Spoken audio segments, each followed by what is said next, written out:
할렐루야. 아멘. 우리가 오늘은 이제 그 절기에 대해서 알아보는데, 절기를 생각하기 전에 성경의 편성을 한번 우리가 생각해 볼 필요가 있습니다. 여러분, 성경의 이 구약 성경의 이 편성이 그냥 우연히 되어진 게 아니고 그 인류 그 역사 흐름에 맞춰서 성경의 편성이 돼 있다. 그래서 제일 먼저 구약 성경에 어떤 말씀이 기록되어 있어요? 하나님의 창조, 그리고 이제 인간의 범죄, 그리고 구원사가 어떻게 펼쳐지고 있는지에 대해서 그런 중심의 그런 순차를 따라서 성경이 편성되어 있다. 그리고 이제 그 연중 절기를 통해서 우리가 한번 생각해 볼 그러한 이제 그 흐름은 그 인류에게 베푸신 하나님의 은혜가 어떻게 진행되는지 이 절기의 이 순서를 통해서 하나님이 우리에게 말씀하신 그런 부분들이 있다. 그래서 인류에게 베푸신 하나님의 은혜가 어떻게 진행이 될지, 그러니까 절기에서 나타난 그 하나님의 은혜가 이미 성취된 것도 있고 앞으로 성취될 것도 있고 이런 것들이 있는데, 이 절기는 그냥 단순한 의미에서 절기가 아니라 인류 역사를 조명하고 있다.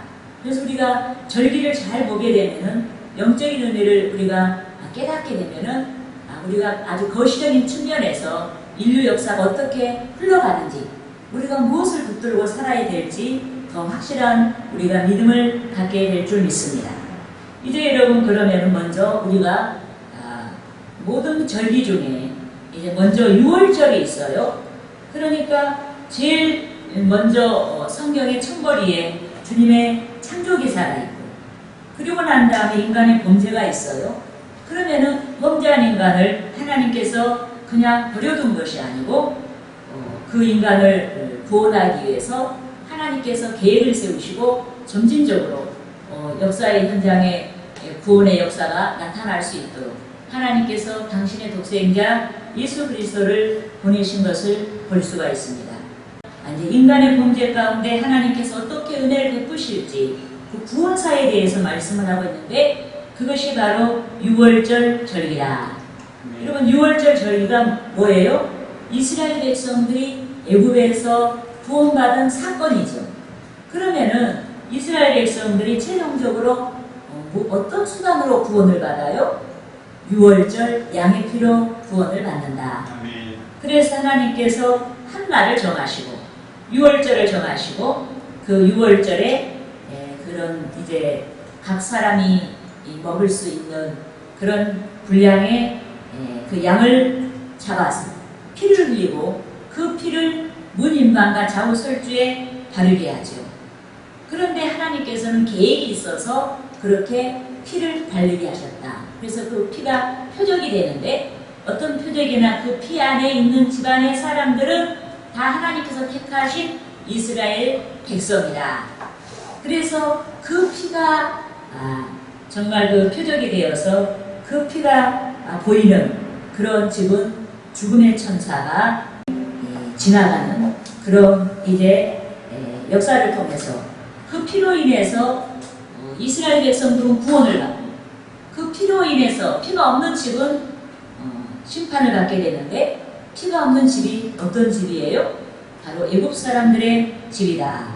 그래서 여러분, 6월절은 히브리어로 페사흐, 헬라어로는 파스카, 영어로는 패스오버, 이런 이제 명칭을 갖는데, 이 말씀은 넘어 지나가다, 면제하다, 이런 뜻이 있습니다. 그래서 재앙이 지나가는 것을 여기서 뜻하는 것이죠. 그러면 우리가 여기서 한 가지 생각해 볼 것이 있는데, 이스라엘 집이 애굽에서 구원을 받을 때 이스라엘 집이 애굽 사람보다 더 의로워서 구원받은 게 아니라 이 말이에요. 뭘로 구원받았어요? 양의 피, 표적, 그걸 통해서 구원을 받았다. 그래서 우리도 마찬가지죠. 구원받지 못한 여러분 세상 사람들, 우리는 구원을 받았지만은 우리가 그들보다 더 의로워서 구원받은 것이 아니고 예수님의 보혈의 피 본세로 구원을 받게 됐다. 그래서 여러분 항상 우리가 구원을 생각할 때 주님의 보혈의 본세를 생각하고 계속을 생각하고 주께 감사를 드려야 될 줄 믿습니다. 아멘. 그래서 여러분 이제 여기서 1년 절기 중에 가장 먼저 시작되는 절기가 6월절이에요. 그러면은 이제 1년 절기 6월절을 하나님께서 이스라엘 백성들에게 정교 여부로 달의 첫 달이 되게 했다. 여기도 의미가 있어요. 이 달의 첫 달이 되게 한 6월절은 이스라엘 백성들의 민간력으로 히브리 민간력으로 7월달에 해당이 돼요. 그런데 태양력으로는 3, 4월에 해당이 되고 우리가 지키고 있는 부활절에 3일 전이죠. 그래서 이 말씀도 그냥 우리가 문자적으로 들을 것이 아니고 우리가 아무리 제 아무리 잘나고 세상에서 인정을 받는 삶을 살았어도 하나님이 우리에게 계산하시는 그 시간은 예수님을 믿는 믿음 안에서 이룬 여러 가지 역사들이에요. 내가 믿기 때문에 단련을 자원하고 내가 변화를 받기 위해서 애써서 기도한 시간, 그리고 예수님 때문에 내가 헌신한 여러 가지 시간들, 바로 이것. 그러니까 6월절이 동기가 되어서 우리 하나님 앞에 살았던 그 삶이 하나님께서 우리를 계산해 주시는 삶이고 그 삶을 통해서 우리가 하나님께 영광 돌리고 우리에게 장차 상으로 주시는 그런 기업이 된다. 아멘. 네, 할렐루야. 아멘. 그러면 우리가 모두가 출애굽기 12장 12절과 27절을 같이 읽겠습니다. 우리 박기진 전도사님이 12장 12절을 읽어주시고 이옥기 전도사님이 12장 27절을 읽어주시기 바랍니다. 출애굽기. 내가 그 밤에 애굽 땅에 두루다니며 사람이나 짐승을 막론하고 애굽 땅에 있는 모든 처음 난 것을 다 치고 애굽의 모든 신을 내가 심판하리라. 나는 여호와라. 아멘. 아멘. 네.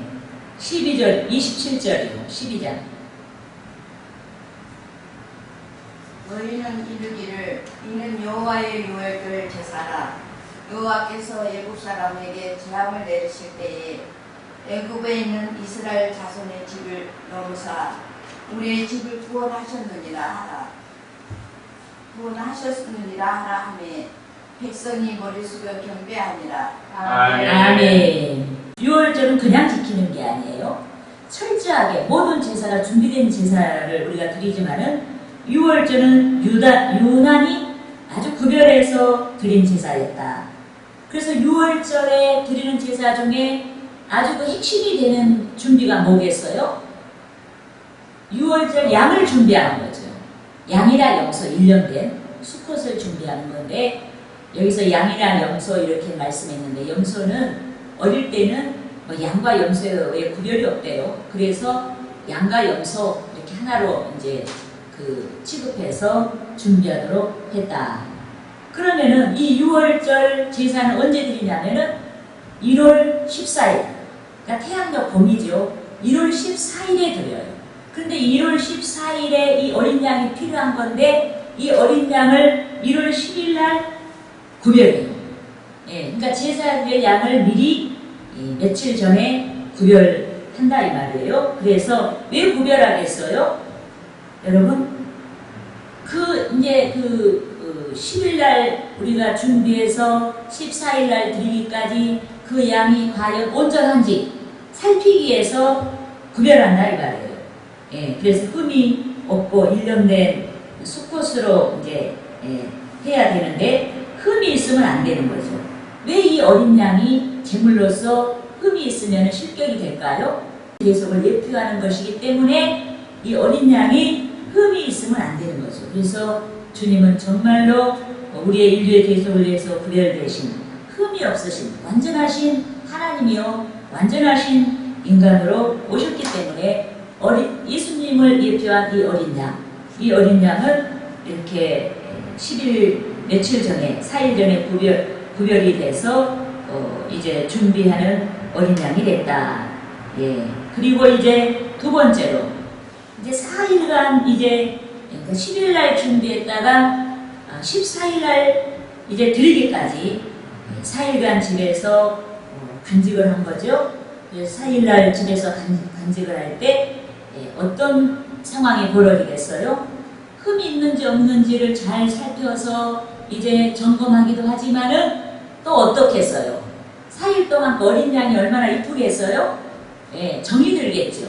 그 어린 양이 우리의 허물과 죄를 대신 짊어지고 죽는다고 생각해 보세요. 얼마나 슬프겠어요? 그래서 우리가 예수님의 계속에 복음을 생각할 때 우리에게 슬픔이 있어야 된다. 내 죄 때문에, 우리의 죄 때문에 주님께서 흠이 없으신 하나님의 독생자가 죽으셨다는 그 사실 앞에 우리는 애통하는 믿음이 있어야 되겠다. 할렐루야. 아멘.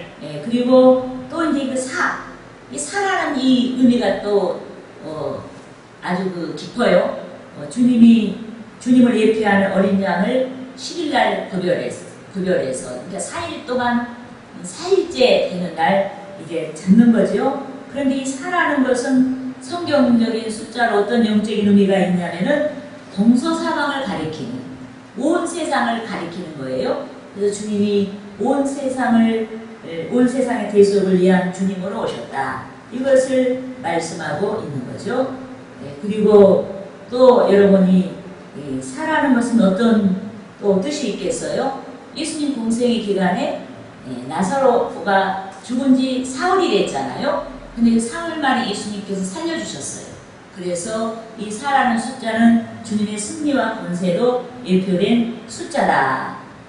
그리고 이제 6월절 양과 예수 이제 그리스도를 우리가 이제 연결해서 생각해 보겠는데, 그 출애굽기 12장 6절을 누가 읽어주시기 바랍니다. 이달 열 나흘날까지 간직하였다가 해 질 때에 이스라엘 회중이 그 양을 잡고. 할렐루야. 아멘. 그러니까 10일날 양을 준비했다가 14일날 양을 잡는데 언제 잡느냐? 해 질 때 잡는다 이 말이에요. 그럼 여기서 해 진다는 시간은 어느 시간을 말하냐면은 정오 12시와 오후 6시 사이를 말해요. 그러니까 3시예요. 그런데 정말로 성경같이 주님이 운명하실 때 오후 3시였다. 십자가에서 주님이 오전 9시에 못 박혀 죽으시고, 그리고 그날 오후 3시에 구약에 약속된 것처럼 주님이 돌아가셨다. 할렐루야. 그래서 구약과 성경은 짝을 이루는 거예요. 그래서 구약은 신약의 뿌리가 된다. 그래서 신약의 모든 말씀은 구약의 어떤 적용을 받아야 돼요. 믿습니까? 요한복음 19장 14절에서 18절까지 누가 읽어주시기 바랍니다. 이날은 6월절의 준비일이요 때는 제6시라. 빌라도가 유대인들에게 이르되 보라 너희 왕이로다. 그들이 소리 지르되 없이하소서 그를 십자가에 못 박게 하소서.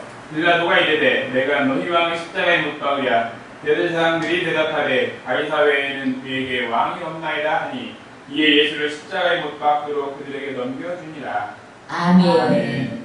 그러니까 예수님께서 이 말씀을 통해서 언제 십자가의 고난을 당하셨는지에 대해서 밝히고 있는데, 예수님은 정확하게 종교로 1월 14일 6월절에 십자가에 못 박히셨다. 그래서 양을 잡는 그 시간 12시와 6시 사이, 해질 무렵, 바로 그때 주님께서 십자가에서 운명하신 시간이었다. 그래서 출애굽기 12장 6절에 이달 14일까지 간직하였다가 해질 때 이스라엘 회중이 그 양을 잡고, 이 말씀이 주님의 그 운명하는 시간에 성취된 것을 볼 수가 있다. 그리고 이제 주님 또 그 예수 6월절과 어린 양 예수 그리스도를 또 연결해서 우리가 살펴보면은 6월절 어린 양은 뼈를 꺾지 아니했어요. 어린 양 6월절 어린 양이. 그럼 이것도 마찬가지예요. 이제 주님께서 십자가에서 금요일날 오전 9시에 못 박히셨는데 십자가에서 처형된 사람 중에는요, 2일 3일이 지나도 죽지 않는 사람이 있대요.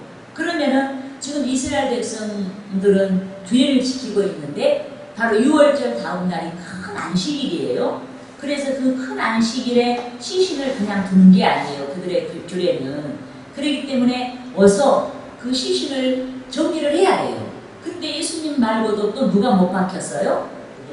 예, 두 강도가 못을 못 박혔죠, 십자가에. 근데 그들은 죽지 않았어요. 그렇기 때문에 빨리 죽게 하려고 다리를 꺾어버리죠, 로마 군정들이. 근데 예수님은 이미 돌아가신 것을 알고 그 다리를 꺾지 않는 것을 않았다는 것을 성경에서 말씀을 하고 있는데, 이것도 이 구약의 예언이 이루어진 것이죠. 구약의 그 유월절, 예수님을 예표하는 유월절 어린 양은 절대로 뼈를 꺾지 않는다. 뼈를 꺾지 않고 그냥 유월절에 양고기를 먹고 그냥 뼈채로 땅에 묻었어요.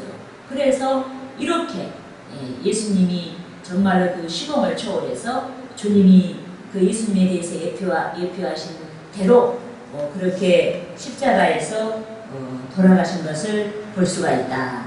네, 할렐루야. 아멘. 요한복음 19장 32절에서 36절을 읽어주시고 시편 34편 20절을 읽어주시기 바랍니다.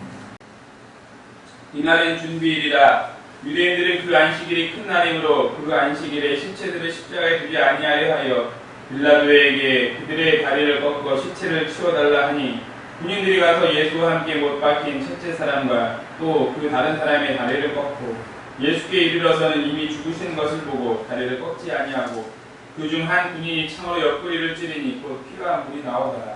이를 본 자가 증언하였으니 그 증언이 참이라. 그가 자기의 말하는 것이 참인 줄 알고 너희로 믿게 하려 함이니라. 이 일이 일어난 것은 그 뼈가 하나도 꺾이지 아니하리라 한 성경을 응하게 하려 함이라. 아멘. 아멘. 여러분 한번 생각해 보세요. 만약에 6월절 양에 대한 기록만 있고 신약이 없었다면 그 6월절 양이 무엇을 의미하는지 모르는 거예요. 근데 예수님이 오셔서 이루신 이 대속의 사건을 통해서 6월절 어린 양은 인류의 구원을 위한 대속자이신 예수님에 대한 예표였구나. 우리는 알 수가 있다는 얘기죠. 그래서 우리는 절대로 성경을 믿을 때 신구약을 다 믿어야 된다. 그리고 내가 좋은 것만 믿는 것이 아니고 내가 싫어한 부분까지도 다 믿어야 돼요. 예, 할렐루야. 예, 6월절 고기는 남겨두면 안 돼요. 다 먹어야 돼요. 그날 밤에 다 먹어야 하고, 만일 남길 경우에는 어떻게 돼요? 부패되기 때문에 불에 태워야 돼요. 그러면 이것과 주님의 부활과 어떤 상관이 있을까요? 예수님께서는 육신이 부패했는데 부활하셨어요? 예수님 부패하지 않았어요. 예. 예수님 장사 되셨는데 정말 무덤에 계신 동안에 아주 그 시체가 그대로 부패하지 않고 보존돼 있었다. 누가복음 24장 2절과 3절을 누가 읽어주시기 바랍니다. 불이 무덤에서 불려 옮겨진 것을 보고 들어가니 주위에 새 시체가 보이지 아니하더라. 예. 아멘. 예. 예수님이 부패했으면 부활할 수 있겠어요? 시신이 부패하지 않았어요. 예. 그렇기 때문에 부활하신 예수님을 이제 우리는 성령으로 만날 수가 있죠. 그런데 6월절 어린 양에서 본 선교적인 비전이 있다. 여러분, 6월절은 이스라엘 백성만이 지킬 수가 있어요? 이스라엘 백성이 아닌 사람도 지킬 수가 있어요. 이방인도. 조건이 뭐냐? 할례를 받아야 돼요. 할례가 뭐예요? 하나님의 백성의 표예요. 할례를 받은 자는 누구든지 6월절 제사에 참여할 수가 있다. 그러면 이 말을 바꿔 말하면 어떤 말이겠어요? 누구든지 예수 그리스도를 믿으면은 구원을 받는다. 이 말과 상통하는 말이죠. 이 말씀에 기록된 출애굽기 12장 43절에서 49절을 찾아서 읽어주시기 바랍니다. 여호와께서 모세와 아론에게 이르시되 유월절 규례는 이러하니라. 이방 사람은 먹지 못할 것이나 각 사람이 돈으로 산 종은 할례를 받은 후에 먹을 것이며 거류인과 타국 품꾼은 먹지 못하리라. 한 집에서 먹되 그 고기를 조금도 집 밖으로 내지 말고 뼈도 꺾지 말지며 이스라엘 중이 다 이것을 지킬지니라. 너희와 함께 거류한 타국인이 여호와의 유월절을 지키고자 하거든 그 모든 남자는 할례를 받은 후에야 가까이하여 지킬지니 곧 그는 본토에와 같이 될 것이나 할례 받지 못한 자는 먹지 못할 것이니라. 본토인에게나 너희 중에 거류하는 이방인에게 이 법이 동일하니라 하셨으므로. 아멘. 그러니까 절대로 하나님의 구원하심에 있어서는 차별이 없다는 얘기예요. 그럼에도 불구하고 우리가 구원받았다는 것은 하나님의 은혜다. 예, 할렐루야. 아멘. 여러분, 그리고 믿지 아니하는 자들은 자신들의 어떤 잘못이 있다는 말이에요. 왜냐하면 하나님께서는 누구든지 구원을 주시겠다고 이렇게 아주 그 구원에 대해서 개방된 말씀을 하셨죠. 할례만 받으면 누구든지 6월절에 참여하게 하셨는데, 이 말을 받고 말하면 여러분 예수 믿으세요. 예수 믿으면 구원을 받습니다. 이렇게 말할 때 어떤 차별이 있는 게 아니죠. 어린이들이라고 해서 구원을 못 받고, 정말 학식이 낮다고 해서 구원을 못 받고, 학식이 높다고 해서 구원을 받고, 뭐 재물 정도에 따라서 구원받고, 그리고 권세 정도에 따라서 구원받는 것이 아니라 오직 조건은 할례예요, 할례. 예수 믿는 거예요. 그렇기 때문에 내가 구원을 못 받았다는 것은 못 받은 입장에서의 책임이 있다는 얘기예요. 그가 마음문을 닫고 믿지 않았으니까 구원을 못 받은 거예요. 그래서 조건이 할례 받는 거, 주의 계속을 믿는 거. 예, 할렐루야. 아멘. 이래서 우리는 6월절 제사에 이미 선교적인 비전이 있다는 것을 우리가 깨닫고 담대하게 복음을 전해야 될 줄 믿습니다. 아멘. 그리고 이제 그 6월절은 언제 드린다고 그랬어요? 종교력으로는 해년도의 첫 달이 되겠다. 예, 할렐루야. 예, 그래서 우리가 예수 믿을 때부터의 우리의 그 삶의 의미가 적용된다는 그 가치적인 의미도 여기에는 들어있는 것을 볼 수가 있습니다. 그리고 이제 보면은 그 어린 양, 그러니까 예수 그리스도를 예표하고 있는 어린 양, 이 어린 양에서 우리는 그 초림의 예수, 재림의 예수를 우리는 볼 수가 있습니다.